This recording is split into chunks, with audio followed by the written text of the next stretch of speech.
I'm Krista Tippett. The Venerable Thich Nhat Hanh is one of the most revered and beloved spiritual thinkers of our time, offering stark, gentle wisdom for living in a world of anger and violence. Thich Nhat Hanh's teaching is practical in application and lyrical in expression. It begins with following one's breath as a way to plant oneself firmly in the moment. Martin Luther King Jr. nominated him for the Nobel Peace Prize, and in 1969, Thich Nhat Hanh led the Buddhist delegation to the Paris Peace Talks. His students call him Thai, the Vietnamese word for teacher. In recent years, Thich Nhat Hanh's counsel has been sought by CEOs at the World Economic Forum, Harvard Medical School faculty, and even members of the United States Congress.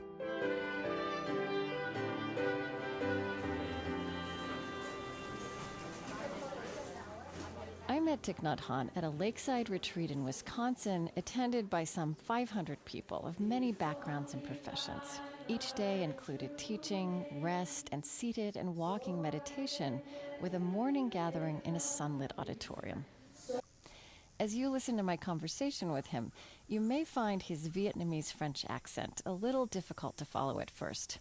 I found myself leaning in close as he began to speak about the animating Buddhist virtue of mindfulness. Mindfulness is an art of living. When you are mindful, you are fully alive, you are fully present. You can get in touch with the wonders of life that can nourish you and heal you. And you are stronger, you are more solid in order to handle the suffering inside of you and around you. When you are mindful, you can recognize, embrace, and handle the pain, the sorrow in you and around you to bring relief. And if you continue with concentration and insight, you'll be able to transform the suffering inside and help transform the suffering around you. And, you know, this word miracle on the surface is quite intriguing when what you're describing is so organic. I mean, it's getting in touch with your breath, first of all. Does that word, or does this phrase, the miracle of mindfulness, does that come out of your Buddhist training, or was that a phrase that came to you? It is in my heart when I use it, because when you breathe in, your mind comes back to your body, and then you become fully aware that you are alive, that you are a miracle, and everything you touch could be a miracle.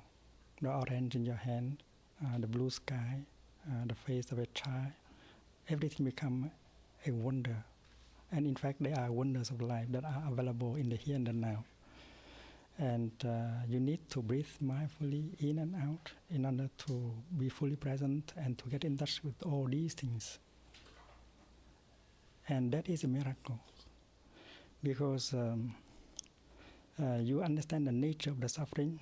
You know the role of suffering, that suffering play in life. And you are not trying to run away from suffering anymore, and you know how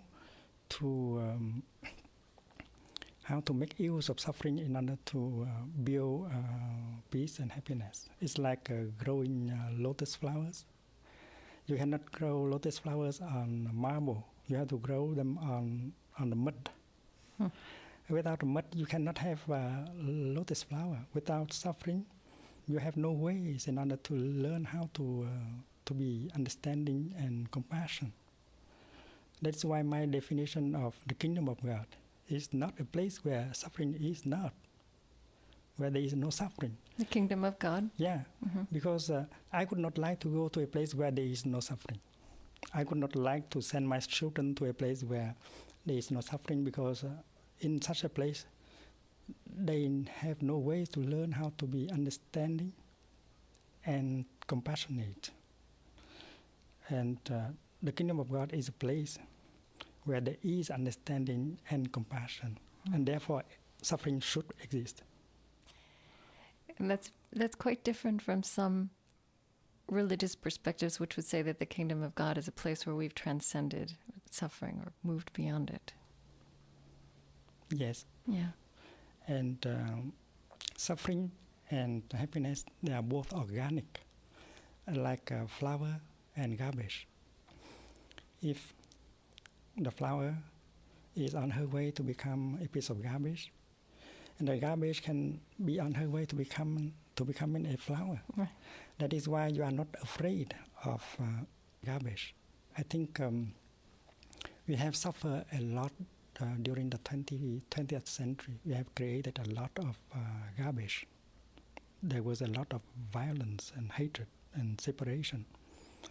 And we don't know how to handle the garbage that we have created. And then we would have a chance to create a new century for peace. That is why now it's very important for us to learn how to transform the garbage we have created into flowers.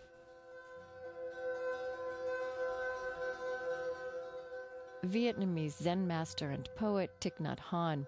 He's known for his concept of being peace, assuming a compassionate, peaceful presence with tangible effect on the world.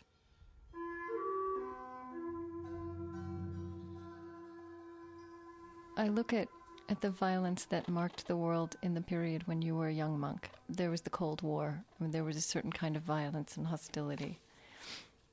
A lot of that has changed, has gone away, a lot of the terrible threats and the sources of the worst fighting. And now in its place we have new kinds of wars and new kinds of enemies. I'd be really interested in, as you look at this period of your lifetime, is there any qualitative difference between the violence that we have now and the violence that we had then? Is there anything like progress happening, or is it the same pattern that repeats itself? You are right. It's the same pattern that repeats itself. And does that make you despair? No, because I noticed that are people who are capable of understanding that, who have enough enlightenment, and if only they come together and offer their light and show us the way, there is a chance for transformation and healing.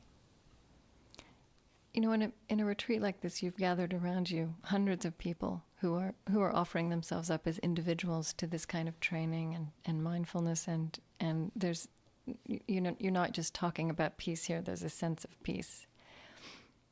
But then the cynical question would be, can these individuals make a difference? You know, it seems like we live in an age of collective violence, collective terror, and collective acts of retribution. How do you see the effect of this work that you do? Well, peace always begins with yourself as an individual. And as an individual, you may help building a community of peace. That's what we try to do. And when your community of a few hundred people knows the practice of peace and brotherhood, and then you can become the refuge for many others who come to you and profit from the practice of peace and brotherhood. And then they will join you. And the community get larger and larger all the time. And the practice of peace and brotherhood will be offered to many other people. That is what is going on. And you experience that to be Yes, happening. because when I came to the West, I was all alone. And I was aware that I had to build a community. And there was no Buddhist at all at that time. So I worked with non-Buddhist people. And I suggest the practice of mindful breathing, mindful walking, mindful sitting. And slowly we built a community of practice. We even have communities in the Middle East consisting of Israelis and Palestinians. Right, I saw that you were bringing Israelis and Palestinians together at Plum Village. Yes. Mm-hmm. Is your teaching any different if you're speaking to members of Congress, or you're speaking to Hollywood filmmakers, or you're speaking to law enforcement officers? The practice would be the same, but we need friends to show us how a certain group of people live their life, what kind of suffering and difficulties they encounter in their life, so that we can understand. And after that, only after that, we could offer the appropriate teaching and practice.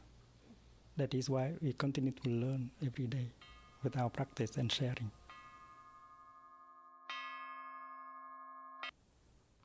Some of the things you've said about the war on terror, you used the word forgiveness right away, and I don't think that was a word that was anywhere in our public discourse in this country.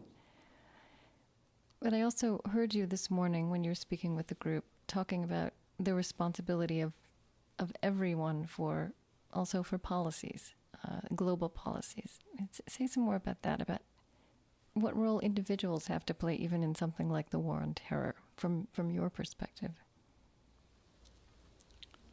The individual has to wake up to the fact that violence cannot end violence.